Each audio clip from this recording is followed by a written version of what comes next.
Hello my Inspirants, welcome back to your own YouTube channel जिसका नाम है NEET निकेतन।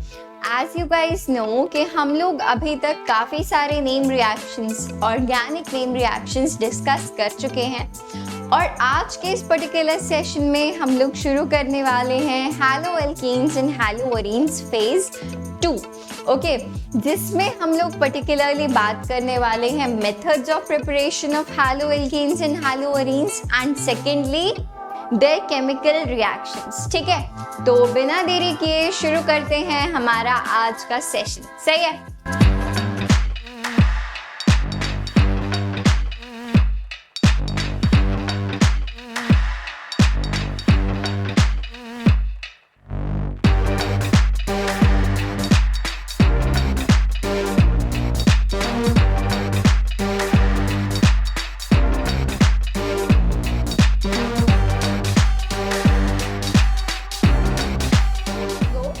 यहाँ पे आप देख सकते हो दीज आर द मेथड्स जिनसे हम हैलो एल्केन्स को प्रिपेयर कर सकते हैं। देखो, जब जैसे कि सबसे पहला क्या है, हैलोजन एक्सचेंज रिएक्शंस। हमने देखा था स्वार्ट्स रिएक्शन, हमने देखा था फिंकलस्टीन रिएक्शन, राइट, जिससे हम लोग आइडो एल्केन्स बना रहे थे। Remember, preparation using free radical halogenation, जिसमें कि फ्री रेडिकल्स जो हैं वो इन्वॉल्व होते हैं।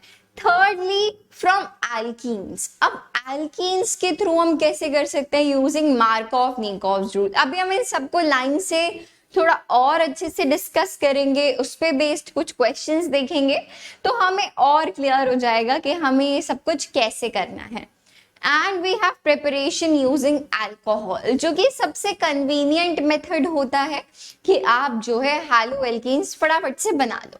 इसके अलावा आप यहाँ पे यार एक को और नोट कर सकते हो, and that is using red phosphorus. What is that? Using red phosphorus. ठीक है, सही है, in the presence of your halogen. Clear है? So these are basically the 5 methods जिनसे कि आप हैलो एल्कीन्स बना सकते हो। तो अभी आगे चलते हैं और बात कर लेते हैं सबसे पहले कि हम एल्कीन्स के थ्रू जो है कैसे कर सकते हैं। हैलोजन एक्सचेंज तो हमने देख लिया है हमारे पिछले वीडियो में, जिसमें कि हमने सारे नेम रिएक्शंस डिस्कस किए हैं और आपको उसका लिंक भी मिल जाएगा डिस्क्रिप्शन में। So make sure that you watch that video. तो अभी देखो, हमें बात करनी है मार्कोव निकोव रूल के बारे में। बहुत ज्यादा इसको मैकेनिज्म में जंप नहीं करेंगे, बहुत इजीली इसको ना समझने की कोशिश करते हैं कि जब भी आपके पास कोई अनसिमेट्रिकल एल्कीन होती है, जैसे कि अगर हम यहाँ पे से एल्कीन ले लें CH3 CH double bond CH2, ठीक है, ये है हमारी एल्कीन। सही है। अब जब भी इसमें HX, ठीक है, कोई भी हैलोजन हैलाइड या फिर कोई भी प्रोटिक एसिड इसमें ऐड करोगे, ठीक है, आपने इसका रिएक्शन कराया किसके साथ, से HBr के साथ, तो अभी जो हमारा हैलोजन वाला पार्ट है Br, वो कहाँ पे जाके अटैच होगा, जहां पे नंबर ऑफ हाइड्रोजन सबसे कम है। ठीक है, और हाइड्रोजन कहाँ जाके लगेगा, जहां पे नंबर ऑफ हाइड्रोजन सबसे ज्यादा है। तो देखो, यानी कि Br जो है वो इस कार्बन पे आके अटैच होगा, जो ये बीच वाला कार्बन है, और हाइड्रोजन जो है वो इस वाली कार्बन पे अटैच होगा। तो देखो, कार्बन की वैलेंसी को मेंटेन करते हुए, है ना, कार्बन की वैलेंसी है 4, वो 4 से ज्यादा बॉन्ड्स नहीं बना सकता, इस बात का हमें ध्यान रखना है। तो देखो ये क्या बन जाएगा, you can say it will become CH3 CH, और यहाँ पे आ जाएगा क्या चीज बचे, Br, और जब आप यहाँ पे एक और हाइड्रोजन लगाओगे तो ऑफ कोर्स ये बॉन्ड आपको हटाना पड़ेगा, so it will be CH3। सही है, तो ये हमारे पास जो है प्रोडक्ट बन जाएगा। यहाँ पे हमारे पास क्या थी बच्चे, एल्कीन थी, और जब आपने मार्कोव निकोव रूल के अकॉर्डिंग यहाँ पे ऐड किया हाइड्रोजन हैलाइड, तो आपको यहाँ पे क्या मिला, हैलो एल्कीन मिला। इसका नाम क्या होगा, देख लो यार, 1 2 3, सेकेंड पोजीशन पे ब्रोमीन लगा हुआ है, 2 ब्रोमोप्रोपेन। ठीक है, तो इस तरीके से मार्कोव-निकोव रूल जो है वो हमारे लिए जरूरी होता है जब आप क्या करते हैं, एल्कीन से हैलो एल्कीन बनाते हैं। मैम एंटी मार्कोव-निकोव रूल कब पिक्चर में आता है, जब आप HBr के साथ पेरोक्साइड यूज करते हो। अगर आपको एग्जामिनर ने HCl प्लस पेरोक्साइड दिया तो वहां पे पेरोक्साइड इफेक्ट नहीं शो होता है। ओके, अगर आप बात करो एंटी मार्कोव-निकोव रूल के बारे में, इसको भी एंटी कर देते हैं। If we talk about anti mark rule, तो बच्चे इसमें क्या होता है बताइए जल्दी से। सिर्फ और सिर्फ जब HBr और पेरोक्साइड होगा तब आप एंटी मार्क रूल यूज करेंगे, मार्कोव-निकोव रूल का ऑपोजिट। ठीक है, जैसे कि आप देखो पिछली बार क्या हो रहा था, ब्रोमीन जो है वो कहां पे जाके अटैच हो रहा था बच्चे, जहां पे नंबर ऑफ हाइड्रोजन सबसे कम थे। अगर इसको आप HBr प्लस पेरोक्साइड कर दोगे तो अब की बार बेटा ब्रोमीन कहाँ ऐड होगा, जहां पे नंबर ऑफ हाइड्रोजन एटम सबसे ज्यादा है। ठीक है जी, तो this is the only difference. तो हमने ये देख लिया कि एल्कीन्स के थ्रू हम कैसे बना सकते हैं, सही है। नेक्स्ट आ जाता है with the use of alcohol. ठीक है, कि मैम अगर हमारे पास अल्कोहल है तो हम उससे हैलो एल्केन कैसे बना सकते हैं। बेसिकली ये 3-4 हमारे पास चीजें रहती हैं। अगर आपके पास concentrated halogen acids HX in presence of ZnCl2, in presence of ZnCl2, इन सब का बेटा एक बार रिएक्शन देख लेते हैं, आपके लिए इजी रहेगा। अगर आप ROH को, दिस इज आवर अल्कोहल, सही है, इसको बच्चे अगर आप रिएक्ट करोगे HCl in presence of ZnCl2 से, इसको हम लोग लूकस रिएजेंट भी बोलते हैं। ठीक है, HCl ZnCl2, तो इससे आपका क्या बन जाएगा, बेसिकली RCl बन जाएगा। ठीक है, नेक्स्ट आता है फॉस्फोरस हैलाइड PX5 या फिर PX3। ये हमने इससे पहले भी देखा था जब मैंने ऐड किया था। अगर आप यहाँ पे इसकी जगह रेड फॉस्फोरस भी यूज करते हो in presence of the halogen atom, तो भी आपके पास जो है हैलो एल्कीन बन जाएगा। तो यहाँ पे आप बोल सकते हैं मैम ROH को अगर आप PX3 और PX5 के साथ में रिएक्ट करोगे, PCl3 या PCl5 के साथ, तो आपको क्या मिल जाएगा, RCl मिल जाएगा। ठीक है जी, आपको यहाँ पे RX मिल जाएगा। थायोनिल क्लोराइड SOCl2, अगर आप ROH को SOCl2 के साथ में रिएक्ट कराओगे तो भी आपको मिल जाएगा RCl। ठीक है, is this clear? So these are the basic methods of preparation of haloalkanes. Clear है इतना? तो हमने देखो सभी चीजें बच्चे जो है डिस्कस कर लिए। एक बार फटाफट से यार इसको देख भी लो। By halogen exchange reaction, free radical, Markovnikov rule and alcohol के थ्रू, इन सभी तरीकों से आप क्या कर सकते हो। ये जो रेड फॉस्फोरस, अच्छा वैसे जो ये यहाँ लिखा है ना, इसको हम लोग आगे ऐड कर देते हैं, इसको यस यहाँ पे ऐड कर देते हैं कि जब आप ROH को किसके साथ में रिएक्ट करवाते हो, red phosphorus in presence of the halogen, तो भी आपको क्या मिल जाएगा, हैलो एल्केन मिल जाएगा। बड़े इजी 4 चीजें हैं। ठीक है, अभी आप देखना इस पे बेस्ड कुछ क्वेश्चंस पूछे जा चुके हैं, तो यू विल सी कि बहुत इजी क्वेश्चंस हैं, कोई आपको बहुत ज्यादा प्रॉब्लम नहीं होगी। ठीक है, चलो देख लेते हैं। अच्छा चलो ये देखो, सबसे पहले नीट 2021 का क्वेश्चन है based on carbon and halogen bond. ठीक है, the correct sequence of bond enthalpy of CX bond is। ठीक है, तो देखो CH3Cl CH3F Bri ये है, इसका हमें बॉन्ड एंथैल्पी का ऑर्डर जो है वो बताना है। अब बेटा जैसे जैसे हैलोजन का साइज इंक्रीज होता है, जैसे कि आपको पता है, अगर आप साइज ऑफ हैलोजन एटम के बारे में बात करो तो सबसे ज्यादा बड़ा कौन होता है? आयोडीन होता है, सही है। फिर होता है हमारे पास ब्रोमीन, फिर होता है क्लोरीन, और फिर होता है फ्लोरीन। से फ्लोरीन सबसे छोटा होता है। डाउन द ग्रुप साइज जो है वो इंक्रीज होता है। से दिस इज द ऑर्डर, ठीक है।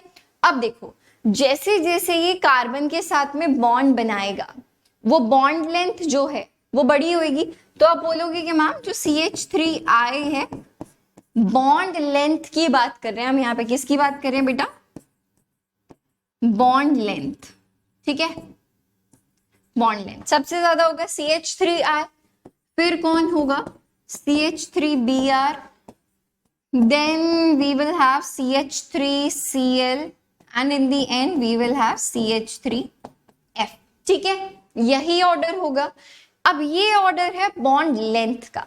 अब बेटा अगर बॉन्ड लेंथ ज्यादा है तो उसकी बॉन्ड एंथैल्पी उतनी कम होगी ना, उसको ब्रेक करना उतना इजी होगा। तो बेटा अब ये जो ऑर्डर है देखो, ये रिवर्स कर जाएगा। जब आप किसकी बात करोगे? बॉन्ड एंथैल्पी की जब आप बात करोगे तो ये ऑर्डर क्या हो जाएगा बच्चे? This is enthalpy, right? Just a moment, bond enthalpy. तो अभी ये ऑर्डर क्या निकल के आ जाएगा बेटा? तो आप बोलोगे मैम CH3F की जो बॉन्ड एंथैल्पी है वो सबसे ज्यादा है, फिर है CH3Cl, then CH3Br and in the end CH3I, okay, सही है। तो अगर अब आप देखो इसको मैच करो, सबसे बड़ा है CH3F, तो ये नहीं हो सकता, ये भी नहीं हो सकता। CH3FClBrI, option number C can be are right answer. Is this clear? Yes. जल्दी से बच्चे लोग आप इसको देख लो। I stay out of the screen. Clear है? I believe yes. चलो, here you can see this is the solution जो कि आपको हमेशा प्रोवाइड किया जाता है। सही बात है, यस। आगे देख लेते हैं। Which of the following reagents can be used to prepare alkyl halide? अभी इसमें एक छोटा सा चेंज है, और वो चेंज क्या है? बताओ बताओ। वो चेंज है, पहले तो आप सारे ऑप्शंस देखो, and this is a like इसमें एक से ज्यादा सही आंसर हो सकता है। ये मैंने जस्ट आपके ताकि आपको सब कुछ पता है या नहीं ये चेक करने के लिए I have added this particular question, ठीक है। NaCl, no, NaCl is not the right reagent कि आप अल्काइल हैलाइड को प्रिपेयर कर पाओ, है ना। HCl ZnCl2 देखा था ना, ये तो हमने लूकस रिएजेंट अभी देखा था। यस मैम, इससे कर सकते हैं। SOCl2 थायोनिल क्लोराइड, मैम इससे भी कर सकते हैं। PCl5 हमने देखा था ना, PX5 एंड PX3, इससे भी कर सकते हैं। तो आप बोलोगे ma'am option number B, C और D तीनों ही ठीक आंसर्स हैं, ठीक है भाई। चलिए, ये क्वेश्चन भी हो गया। देखो, जो अभी सब कुछ आपको बताया था वो यहाँ पे एक और अच्छे फॉर्मेट में आपके लिए ऑलरेडी रिटन है। क्लियर है? आगे बात कर लेते हैं भाई नेक्स्ट क्वेश्चन के बारे में। Identify X in the following reaction. इस रिएक्शन में X क्या होगा? मैम ब्रोमो एल्केन हमें गिवन है, कुछ X के साथ उसका रिएक्शन हुआ और हमें फ्लोरो एल्केन मिल गया। मैम ये तो स्वार्ट्स रिएक्शन है ना। ये क्या है मैम? ये तो स्वार्ट्स रिएक्शन है। तो हमारा सही आंसर मैम हम यूज करते हैं मेटालिक फ्लोराइड। ऑप्शन देखते हैं, option number A AgF। Yes ma'am, सही आंसर।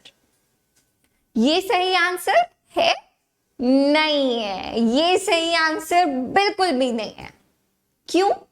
क्योंकि आपने पूरा क्वेश्चन तो देखा ही नहीं, है ना। साथ में बन रहा है Hg2Br2, तो यानी कि कौन सी मेटालिक फ्लोराइड ली होगी?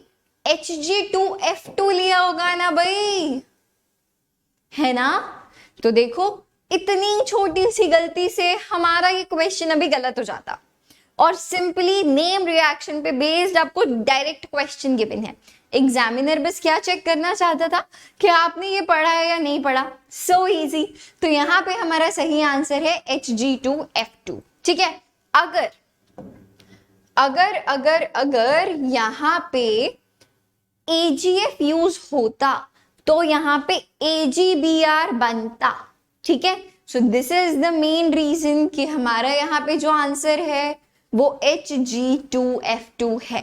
ठीक है, mercuric fluoride is the answer. आप देख सकते हो, फटाफट से बच्चे लोग एक्सप्लेनेशन देख लो। कोई डाउट है तो मुझे कमेंट में बता दो, फटाफट से देखो भाई। तो चलो आगे देख लेते हैं यार फिर। ठीक है, आगे देखते हैं। नेक्स्ट हमें क्या देखना है, केमिकल रिएक्शंस के जो हमारे हैलो एल्केन्स हैं वो कौन कौन से केमिकल रिएक्शंस शो करते हैं।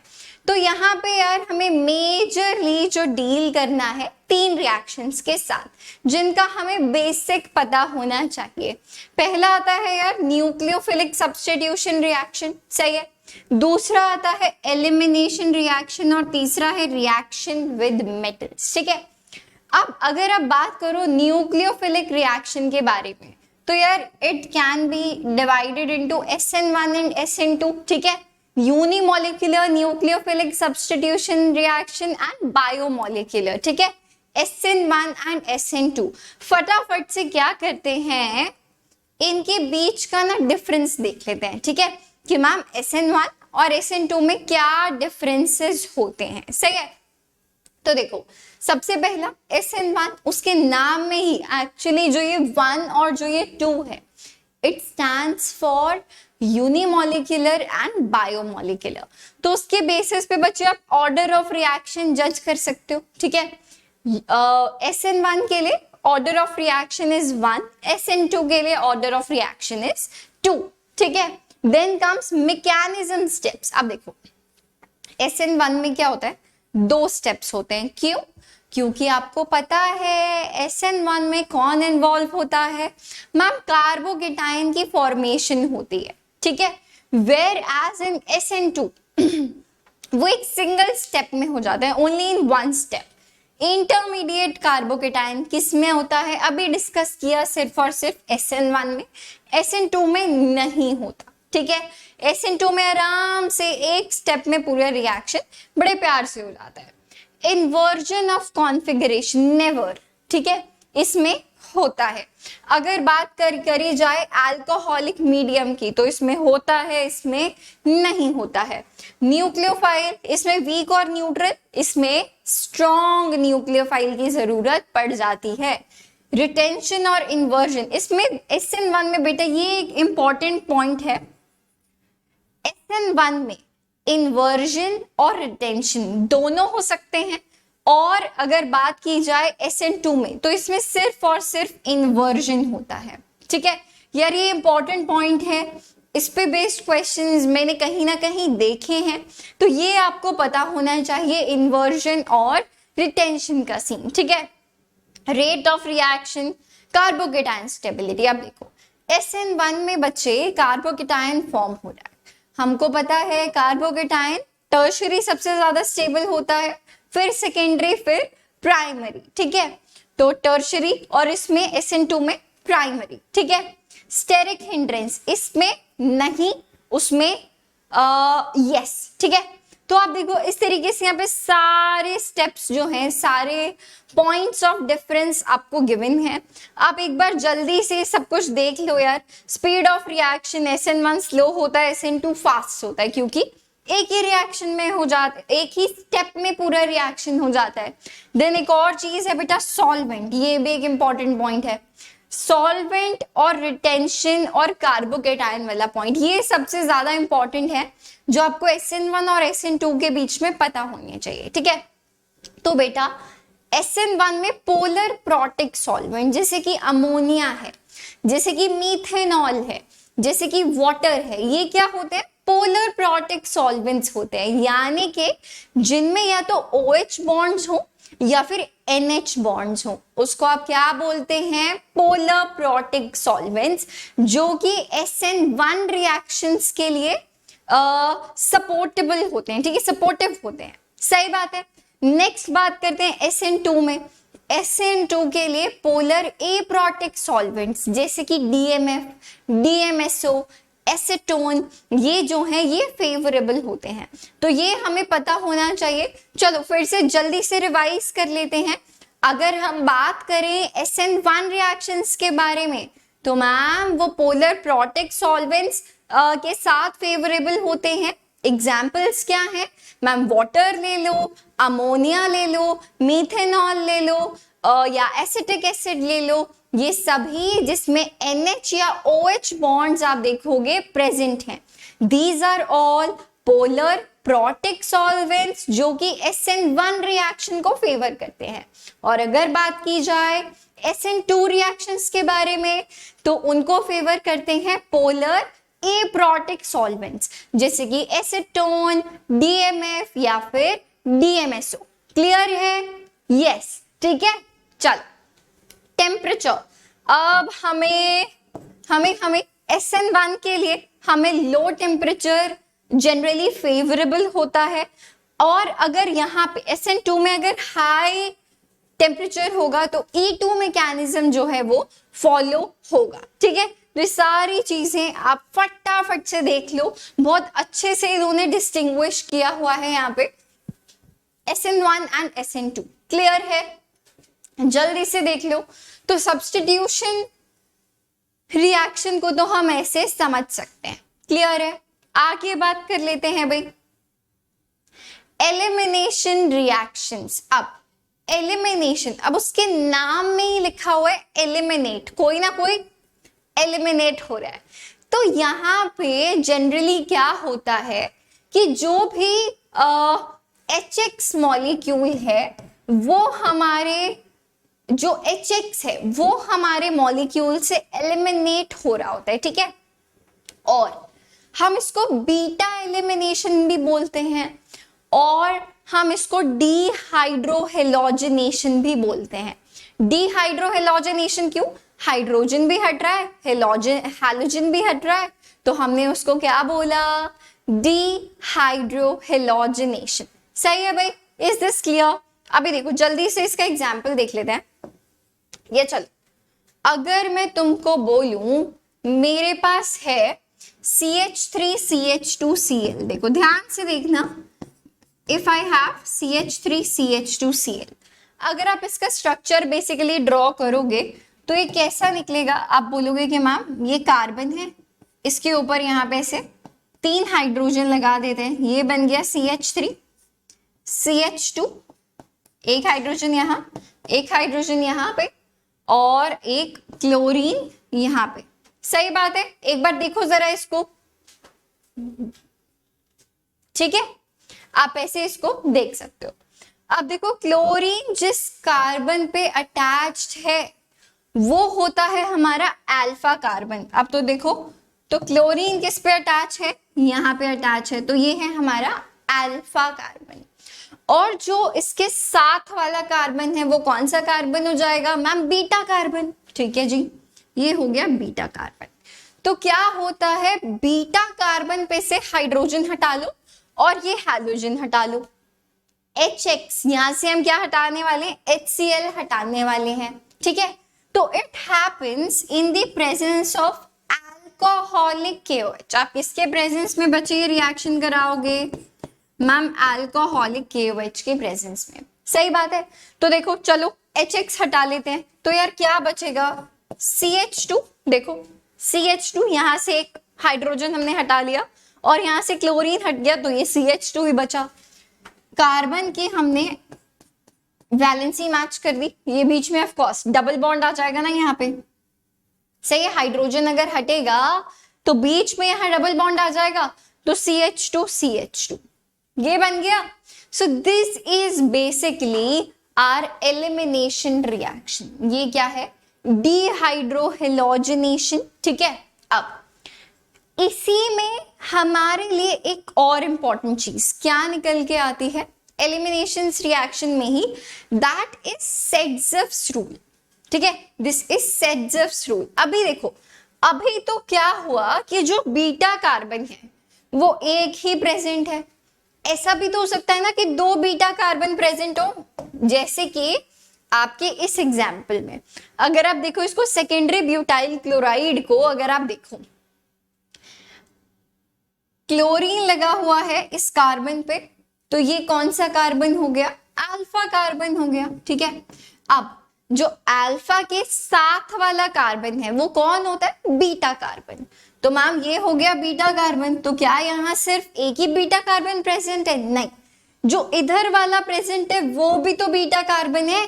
तो देखो अब की बार 2 जगह से, क्योंकि आप बीटा पोजीशन से हाइड्रोजन निकालने वाली हो तो अब आपके पास 2 चॉइसेस हैं, या तो आप यहां से निकाल लो या तो आप यहां से निकाल लो। तो देखो जब आप लेफ्ट वाले से निकालोगे तो देखो CH3CH ये बीच में आ जाएगा डबल बॉन्ड और ये CH3 एज इट इज, ठीक है। अगर आप राइट वाले से निकालोगे तो देखो यहाँ पे CH2 और यहाँ से हट गया Cl, है ना। तो एक बार जो डबल बॉन्ड है वो यहाँ पे आएगा, और अगर राइट वाले से निकाला तो जो डबल बॉन्ड है वो यहाँ पे आएगा। तो अब यहाँ पे हो जाती है दुविधा कि मैम कौन सा मेजर प्रोडक्ट है, तो ये बताता है सेड्जर्स। तो डिहाइड्रोहेलोजिनेशन रिएक्शन में जो प्रेफर्ड प्रोडक्ट है, बेसिकली जो मेजर प्रोडक्ट है, is that alkene which has greater number of alkyl groups attached to the doubly bonded carbon atom। अभी देखो अगर अब आप डबली बॉन्डेड कार्बन आइटम को देखो तो देखो इसके पास ये मोर सब्स्टिट्यूटेड है ना। आप क्या बोल सकते हो? You can say that this is more substituted. तो इसीलिए ये हमारी क्या है? मेजर प्रोडक्ट है, और जो नीचे वाला है वो हमारा माइनर प्रोडक्ट है क्योंकि वो लेस सब्स्टिट्यूटेड है। तो दिस इज सेड्जर्स रूल। आप देख सकते हो, फटाफट से यार इसको देख लो। हमने बहुत जल्दी से बहुत अच्छे से substitution reaction and elimination reaction दोनों चीजें जो है डिस्कस कर ली हैं। आप फटाफट से इसको देखिए, फिर हम चलते हैं नेक्स्ट रिएक्शन के टुवर्ड्स, जो कि है रिएक्शन विद मेटल्स, ठीक है। तो देखो यार ये बड़ा इंपॉर्टेंट है। RX आपने लिया हैलो एल्केन्स, और अगर आपने उसको मेटल मैग्नीशियम के साथ रिएक्ट कराया in presence of dry ether तो बनता है RMgX, और इसका नाम होता है ग्रिग्नार्ड्स रिएजेंट। इसको आप क्या बोलते हो? इसका नाम है ग्रिग्नार्ड्स रिएजेंट, ठीक है। और ये जो है ना बड़ा रिएक्टिव मॉलिक्यूल होता है, बहुत सारे रिएक्शंस शो करता है, जो कि आप यहां पे देख सकते हो। ये सभी के सभी रिएक्शन देखो किसके हैं? ग्रिग्नार्ड रिएजेंट के। कि अगर ये RCHO के साथ एल्डिहाइड के साथ रिएक्ट करेगा तो क्या होगा? मैग्नीशियम और ईथर के साथ रिएक्ट करेगा तो क्या होगा? देखो CO2 के साथ, H2O के साथ, आर्सीन के साथ, ये सारे रिएक्शंस यहाँ पे गिवन है। इनको देखना और इनको याद करना है तुम्हारा काम, ठीक है। सारे रिएक्शंस एक साथ लिख के तुमको दे दिए, सही है। अब इसके अलावा अगर बात की जाए कि मैम और क्या क्या रिएक्शंस हो सकते हैं, तो तुम्हें याद होगा बेटा मेटल्स के, क्योंकि हम मेटल्स के बारे में बात कर रहे हैं, तो हमने नेम रिएक्शंस में क्या डिस्कस किया था? वुड्स रिएक्शन, है ना, जिसमें हमने 2 मॉलिक्यूल लिए थे अल्काइल हैलाइड के, और उसको सोडियम के साथ रिएक्ट करवाया था in the presence of dry ether, remember. तो Wurtz reaction, Fittig's reaction, Wurtz Fittig's reaction, ये सभी हैं हैलोएल्केन और हैलोअरीन के रिएक्शन विद मेटल, है ना। और अगर बात की जाए तो बेटा जो RX है वो लिथियम के साथ भी रिएक्ट कर जाता है। अगर आप RX को लिथियम के साथ रिएक्ट कराते हो तो ये आपको देता है LiX प्लस RLi, ठीक है। तो लिथियम के साथ भी रिएक्शन हो सकती है। तो इस तरीके से आप देखोगे कि जो हमारे हैलो एल्केन्स हैं वो मेटल्स के साथ कुछ इस तरीके से रिएक्ट करते हैं। तो हमने बेसिकली अभी तक 3 चीजें देख ली हैं रिएक्शंस में, substitution reaction, nucleophilic substitution reaction, जिसमें हमने SN1 और SN2 डिस्कस किया। फिर हमने एलिमिनेशन रिएक्शन डिस्कस किया, जिसमें हमने सेट्ज़र्फ्स रूल भी देखा। फिर इन दी एंड अभी हमने डिस्कस किया कि हैलोएल्केन्स मेटल्स के साथ कैसे रिएक्ट करते हैं, जिसमें हमने इंपॉर्टेंटली किसकी फॉर्मेशन देखी, ग्रिग्नार्ड रिएजेंट की फॉर्मेशन देखी है। आप फटाफट से इसको देख लीजिए, फिर हम लोग शुरू करेंगे हमारे क्वेश्चंस, ठीक है।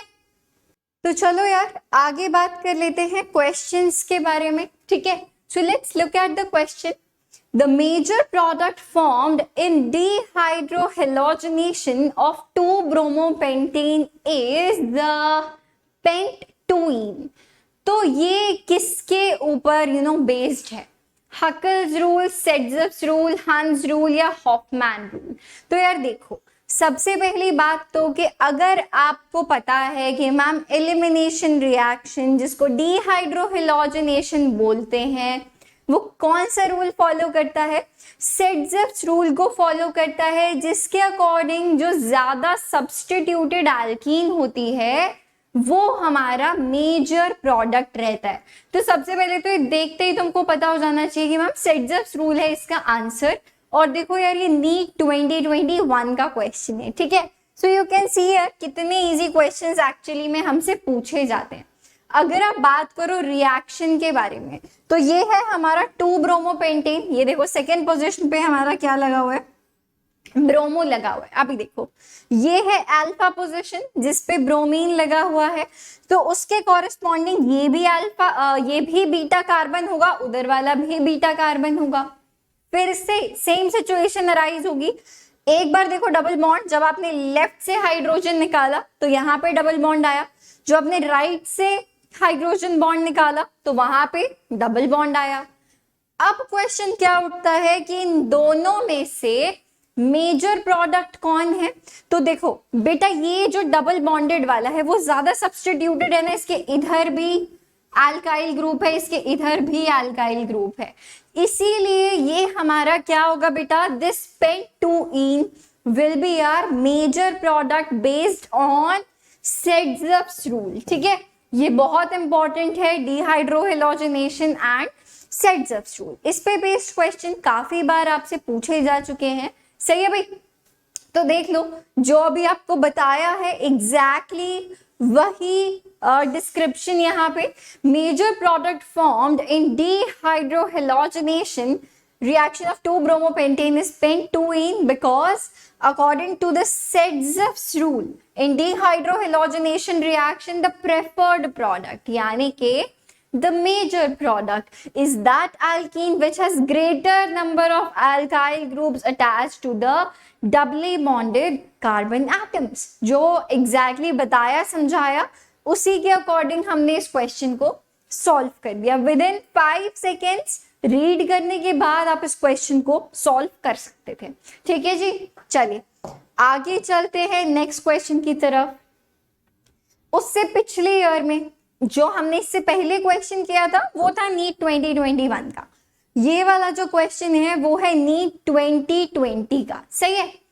So elimination reaction of two bromopentane to form pentene is same. ये देखो 2-ब्रोमोपेंटेन से पेंटोइन किससे बनता है, सेट्ज़र्फ्स रूल से बनता है। पिछले साल पूछा गया, इससे नहीं, इससे अगले साल पूछा गया था, ठीक है। देखो जी beta elimination reaction yes ma'am होता है, follow Saytzeff's rule, yes ma'am Saytzeff rule follow होता है एलिमिनेशन में। इसको हम लोग डिहाइड्रोहेलोजनेशन भी बोलते हैं। डिहाइड्रेशन रिएक्शन नहीं, इसको हम डिहाइड्रेशन नहीं बोलते, इसको हम डिहाइड्रोहेलोजनेशन रिएक्शन बोलते हैं। तो ये तो नहीं हो सकता। तो हमारे करेक्ट ऑप्शन में क्या क्या होना चाहिए, ए होना चाहिए, बी होना चाहिए और सी होना चाहिए। देखो किस किस में, क्या बात है, ऑप्शन नंबर 1 में ही अवेलेबल है। तो ऑप्शन नंबर ए जो है वो हमारा सही जवाब हो गया। देख लो भाई, कोई परेशानी कोई डाउट, नीट 2020 का क्वेश्चन है। तो देखो 2020 में भी 2021 में भी सेम एलिमिनेशन रिएक्शन पे बेस्ड क्वेश्चन हमसे पूछ लिया गया, ठीक है। तो ये तो देखो गलत होने का चांस होना ही नहीं चाहिए। ठीक है भाई, क्लियर है? चलिए आगे बात कर लेते हैं। A compound A on treatment with sodium gives B and with PCl5 gives C. B and C react together to give diethyl ether. Okay. A, B and C are in order. अच्छा देखो, जब आपने A को react करवाया किसके साथ? Sodium के साथ, या इसको ऐसे लिख सकते हैं, जब हमने A को रिएक्ट करवाया सोडियम के साथ तो इसने क्या दिया? B दिया। ठीक है। And with PCl5 gives C, जब आपने A को PCl5 के साथ रिएक्ट करवाया तो आपको C मिला। जब B और C ने आपस में रिएक्ट किया तो हमें क्या मिला? जब B और C ने आपस में रिएक्ट किया तो हमें मिला डाइइथाइल ईथर। डाइइथाइल ईथर क्या होता है भाई? C2ROR डैश होता है ईथर, C2H5O C2H5। ठीक है, चल डाइइथाइल ईथर। ओके, अच्छा देखो, PCl5 के साथ हमने कौन सा रिएक्शन अभी पढ़ा था कि अगर हम अल्कोहल को PCl5 के साथ में रिएक्ट कराते हैं तो हमें क्या मिलता है बताओ? हैलोएल्केन मिलता है। अभी हमने प्रिपरेशन में पढ़ा था। ठीक है, तो मेरे हिसाब से मुझे ऐसा लगता है कि A जो है वो एक अल्कोहल होना चाहिए, C जो है वो एक हैलोएल्केन होना चाहिए, सिर्फ इस रिएक्शन को देखते हुए कि अगर आपने एक कोई सब्सटेंस A लिया, उसको PCl5 के साथ रिएक्ट कराया और C मिल रहा है, तो जो एक पहला थॉट मेरे माइंड में एज ए स्टूडेंट क्लिक करना चाहिए वो क्या है कि अल्कोहल से हमने हैलोएल्केन बनाया। सही है भाई। अब B और C मिलके जो है डाइइथाइल ईथर बना रहे हैं, और A, अभी हमने क्या देखा कि जो A है मैम वो अल्कोहल होना चाहिए, है ना? अल्कोहल को अगर आप सोडियम के साथ में रिएक्ट करवाते हो तो बेटा ये देखो, जो हमारा रिएक्शन है वो क्या होना चाहिए? C2H5ONH सोडियम फिनॉक्साइड बनना चाहिए, राइट? ये बनना चाहिए ना अपने पास, सोडियम इथॉक्साइड, नॉट फिनॉक्साइड, यहाँ पे फिनॉल नहीं है, इथॉक्साइड, राइट? सोडियम इथॉक्साइड बनना चाहिए, राइट? और जब आप सोडियम इथॉक्साइड और हमारे हैलोएल्केन को रिएक्ट कराओगे तो ईथर बन जाएगा, है ना? तो देखो कुछ जानी पहचानी सी स्टोरी लग रही है अभी, बिल्कुल लग रही है। अच्छा देखो, एक बार और क्या करते हैं, पीछे चलते हैं। हमको पता चल गया था कि मैम जो A है, सपोज फॉर इंस्टेंस आपको ना नहीं याद आ रहा कि मैम सोडियम के साथ रिएक्ट करेंगे तो क्या सोडियम इथॉक्साइड बनेगा, क्या बनेगा, हमें याद नहीं आ रहा। ठीक है, हमें A और C समझ में आ गया ऑप्शंस को देखते हुए भी। अभी तक तो मैंने ऑप्शंस के बारे में बात ही नहीं करी थी, है ना? ऑप्शंस को भी देख लेते हैं। A अगर हमारा C2H5OH है, ठीक है, ये हमें पता है अल्कोहल है, ठीक है। क्यों? क्योंकि अगर आप Cl को PCl5 के साथ रिएक्शन, हमने कुछ ऐसा पढ़ा भी नहीं है, ठीक है।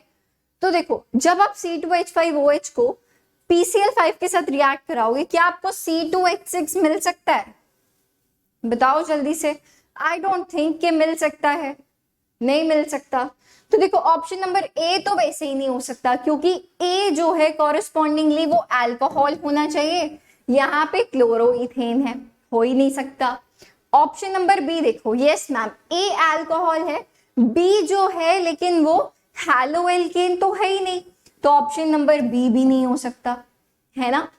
सी ऑप्शन की बात करते हैं, बी जो है, अच्छा पर हमें सी चाहिए। Wait wait wait wait wait wait, option number A तो नहीं हो सकता, हम बात कर रहे हैं ए और सी के बारे में, राइट। तो ए हमारा ठीक आ गया, ए हमारा ठीक आ गया, सी हमारा ठीक आ गया, सही है, सी हमारा ठीक आ गया। अभी बात आती है बी की। तो बच्चे, जब आप अल्कोहल को सोडियम के साथ रिएक्ट करवाते हो तो क्या हमें C2H6 मिलता है? नहीं मैम, C2H6 तो नहीं मिलता, हमें क्या मिलता है? C2H5ONA, जो अभी हमने देखा सोडियम इथॉक्साइड। इसीलिए ऑप्शन नंबर सी जो है वो हमारा सही जवाब है, ठीक है, तो आप यहाँ पे सिर्फ और सिर्फ ऑप्शंस को देख के भी आंसर बता सकते थे, सही है। तो यहाँ पे यार बेसिक मुद्दा क्या है कि क्वेश्चंस को देख के ना हमें घबराना नहीं है कि मैम ए है, ए बी के साथ रिएक्ट कर रहे हैं, सी के साथ भी कर रहा है, फिर बी और सी रिएक्ट कर रहे हैं, क्या हो रहा है, इट्स ओके। अगर आपको देख के नहीं समझ में आ रहा कि मैम ए क्या है, सी क्या है, कोई परेशानी नहीं है, just look at the options. आपको जो रिएक्शंस याद हैं उन्हें वहां पे फिट करने की कोशिश करो, है ना। आपको 4 ऑप्शंस गिवन है, हिट एंड ट्राई करो, है ना, कि कौन सा जो ऑप्शन है वो वहां पे सूट कर रहा है। ऐसे भी आपके इस टाइप के क्वेश्चंस बड़े प्यार से, बड़े आराम से हो जाएंगे, ठीक है। चल क्लियर है, चलिए ये हो गया। जल्दी से इसकी एक्सप्लेनेशन आप देख लो। I just stay out of the screen once. चलिए आगे बात कर लेते हैं। Consider the reaction, okay. तो रिएक्शन है CH3 CH2 CH2Br को जब आपने NaCN के साथ रिएक्ट कराया तो आपको क्या मिला, CH3 CH2 CH2CN NaBr। सबसे पहली बात मैम ये सब्स्टिट्यूशन रिएक्शन है ना, ये हमें पता है। अब मैम SN1 है या SN2 है, हमें नहीं पता, हमें तो नहीं पता चल रहा, देख के मान लिया नहीं पता चल रहा। This reaction will be fastest in ethanol, methanol, DMF या वाटर। मैम नहीं पता, नहीं समझ में आ रहा, बहुत इजी है। कैसे मैम, इथेनॉल भी, मीथेनॉल भी और वाटर भी, ये तीनों क्या है, पोलर प्रोटिक सॉल्वेंट्स हैं, है कि नहीं। एक लौता ऑप्शन जो अलग है वो कौन सा है, DMF। तो यही हमारा सही जवाब होगा ना, है ना। अगर कोई रिएक्शन पोलर प्रोटिक सॉल्वेंट में फास्टेस्ट होता तब तो ये तीनों रिएक्शन सही हो जाते, तीनों ऑप्शन ठीक हो जाते, इथेनॉल भी, मीथेनॉल भी, वाटर भी। पर ये तो हो नहीं सकता। So odd one out. हमने क्या किया, जो इन चारों में से अलग है वो हमारा सही जवाब हो गया। जैसे बच्चों को कराते थे ना बचपन में, एग्जैक्टली वही है ये, ठीक है। तो देखो यार इसको, कितना इजी सवाल था। क्लियर है, मुझे लगता है, हाँ ठीक है। तो basically this is our SN2 reaction, जो कि पोलर ए प्रोटिक सॉल्वेंट में क्या होता है, फेवरेबल होता है, ठीक है भाई। क्लियर है, SN2 रिएक्शन था ये। अगर नहीं पता था तो भी कर सकते थे, तो डरने वाली तो कोई बात ही नहीं थी, ठीक है।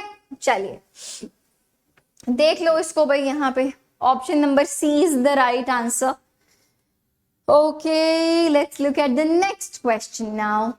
In an SN1 reaction on chiral centers, there is, मैंने आपको जब अभी हमने पीछे डिस्कस किया था SN1 में, मैंने आपको बताया था इन्वर्जन रिटेंशन दोनों होती है। And in case of a chiral centre बेटा, जो इन्वर्जन होती है it is more than retention leading to partial racemisation. 100% racemisation उसमें नहीं होता है। तो इसीलिए ऑप्शन नंबर A है यहाँ पे हमारा सही जवाब। क्लियर है, आई बिलीव यस। चलो और आगे चलते हैं। यहाँ पे आप देखो यार, फटाफट से ये एक्सप्लेनेशन रीड कर लो, जो अभी समझाया है वही लिखा है। क्लियर है, ओके चलो कोई बात नहीं, आगे बात कर लेते हैं। Which of the following compounds undergoes nucleophilic substitution reaction most easily? सबसे ज्यादा इजी न्यूक्लियोफिलिक सब्स्टिट्यूशन रिएक्शन किस में होगी? अच्छा देखो, क्लोरीन हर जगह फिक्स्ड है ना, बेंजीन के ऊपर क्लोरीन हर जगह फिक्स्ड है। एक जगह लगा हुआ है NO2 CH3 OCH3 या फिर सिर्फ क्लोरोबेंजीन। अच्छा देखो, आपको पता होना चाहिए कि बेटा जो हमारे न्यूक्लियोफिलिक सब्स्टिट्यूशन रिएक्शंस होते हैं वो और ज्यादा अच्छे से हो पाते हैं अगर इलेक्ट्रॉन विदड्रॉइंग ग्रुप प्रेजेंट होता है। If electron withdrawing group is present, if electron withdrawing group is present, ठीक है। तो इलेक्ट्रॉन विदड्रॉइंग ग्रुप कौन सा है? NO2। सबसे पहला ही ऑप्शन दिख गया तो ये रहा हमारा सही जवाब। Very easy PG, very easy PG, ठीक है। ये काफी बार यार NO2 जनरली मैंने देखा है कि यही लिखा रहता है, तो ये तुम्हें पता होना चाहिए कि जहां पे भी इलेक्ट्रॉन विथड्रॉइंग ग्रुप प्रेजेंट है वो क्या है, उसमें न्यूक्लियोफिलिक सब्स्टिट्यूशन रिएक्शन इजीली हो पाएगा। क्लियर है? नेक्स्ट क्वेश्चन देख लो भाई, ये चाहिए तुम्हारा it facilitates the nucleophilic substitution reaction in chlorobenzene. सही है? Yes ma'am. Homework question, okay, you can see, take a screenshot and let me know the answer in the comments. Okay, in the comments मेरे को इसका answer सभी बच्चे बताएंगे, ठीक है भाई, कि इनमें से SN1 रिएक्शन सबसे इजीली किस में होगा। अगर आपको देखते ही समझ में नहीं आ रहा है तो हमने एक चार्ट अभी देखा था, उस चार्ट में सारे आंसर्स हैं and you will easily get it, ठीक है। चलो आगे चल पड़ते हैं। Correct order of increasing reactivity of CX bond towards nucleophile in the following compound। अच्छा देखो, अगर आप इनको ऑब्जर्व करोगे तो ये दोनों अल्काइल हैलाइड्स हैं, ये दोनों क्या हैं? अल्काइल हैलाइड्स हैं, और इधर वाले दोनों अराइल हैलाइड्स हैं, है ना, ये दोनों अराइल हैलाइड्स हैं। हमसे इसका रिएक्टिविटी ऑर्डर ही पूछा गया, ठीक है, increasing reactivity of CX bond towards nucleophile, ठीक है। तो यार देखो, टुवर्ड्स न्यूक्लियोफाइल हमारे अल्काइल हैलाइड्स जो हैं वो ज्यादा रिएक्टिव होते हैं, ठीक है, दीज आर मोर रिएक्टिव। तो सबसे पहली बात कि मैम थर्ड या फोर्थ ही नंबर 1 पे होने चाहिए, ठीक है, थर्ड और फोर्थ की रिएक्टिविटी सबसे ज्यादा होनी चाहिए। तो सेकंड तो हो नहीं सकता, सेकंड तो हो ही नहीं सकता, ठीक है, मतलब ऑप्शन नंबर C नहीं हो सकता जिसमें कि सेकंड की रिएक्टिविटी सबसे ज्यादा दिखाई गई है, ठीक है, तो ऑप्शन नंबर C तो हो ही नहीं सकता। आगे देख लेते हैं, आगे देख लेते हैं मैम, थर्ड और फोर्थ में से किसकी रिएक्टिविटी ज्यादा होगी। तो बेटा ये जो है ये है टर्शरी और ये है सेकेंडरी, तो टुवर्ड्स न्यूक्लियोफाइल कौन ज्यादा रिएक्टिव होगा मैम? टर्शरी वाला। तो सबसे ज्यादा रिएक्टिविटी होनी चाहिए थर्ड की, है ना। अगर इस ऑर्डर में लिखा है तो राइट साइड में, राइट मोस्ट साइड में सबसे पहले थर्ड वाला होना चाहिए, राइट। तो ऑप्शन नंबर A देखो, यहाँ पे देखो थर्ड की जो रिएक्टिविटी है वो सबसे ज्यादा गिवन है, फोर्थ, ये देखो, आपको और कुछ चेक करने की जरूरत ही नहीं पड़ी, ऑल्दो भी हम देखेंगे, बट अगर आपको ये पता चल गया कि अल्काइल और अराइल हैलाइड्स में से ज्यादा रिएक्टिव कौन है मैम? अल्काइल हैलाइड है। टर्शरी और सेकेंडरी में से कौन है मैम? टर्शरी वाले है। तो देखो थर्ड सबसे पहले, सिर्फ एक ही ऐसा ऑप्शन है जिसमें थर्ड सबसे पहले है, हो गया सॉल्व। तो देखो थर्ड के बाद आना चाहिए फोर्थ। अब देखो जो फर्स्ट है वो सबसे कम रिएक्टिव होगा, और देखो यहाँ पे फिर से NO2 ग्रुप लगा हुआ है जिससे कि न्यूक्लियोफिलिक सब्स्टिट्यूशन रिएक्शन फैसिलिटेट होता है, अभी हमने देखा। तो ये देखो ये पूरा हमने ऐसे इस तरीके से सॉल्व कर लिया। क्लियर? अरे क्या हो रहा है, चलो ये देख लिया हमने, कोई बात नहीं, हो जाता है समटाइम्स, ठीक है। तो चलो इसकी एक बार आप फटाफट से भाई एक्सप्लेनेशन देख लो। क्लियर है? मुझे लगता है कोई परेशानी वाली बात तो इसमें थी ही नहीं। आगे देखते हैं क्या है। Oops, that is it for this session. मिलते हैं हमारे नेक्स्ट सेशन में। Till then bye bye and all the best. Okay? I wanna be the greatest. Everybody on the fake shit. I look around and feel like everybody is the fakest. I make this every day and I'm impatient, hoping one day I blow up from the basement. Statement, the top is so